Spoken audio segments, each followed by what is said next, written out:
garage, but my school name is R.J. Peaceful Safety Sangam. My father is driver. My mother is a housewife. Today I am happy to speak about Independence Day.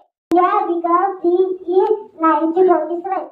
My favorite freedom fighter is Bhagat Singh. The saffron color stands for courage and sacrifice. The white color stands for peace and truth. The green color stands for growth and prosperity. स्वातंत्र्य आपल्याला मिळालं आहे ते आपलं आधी कधीच खोटं बोललं नाही, चोरी करणार नाही. मी त्याचा लहान चालू आहे. भारत माता की मिट्टी में जन्म लिया उसका मान बढ़ाएंगे. तिरंगे की तार में हम जीवन में उतराएंगे. मित्रांनो, तुम्ही सांगा स्वातंत्र्य म्हणजे काय? फक्त घोषणांची आरोळी, फक्त झेंड्याचे 40 शिल्पी नाही रे नाही. स्वातंत्र्य म्हणजे स्वतःच्या जमिनीवर गर्वाने उभं राहण्याचा अधिकार, स्वतःचा विचार मांडण्याचं स्वातंत्र्य, अन्यायाविरुद्ध उभं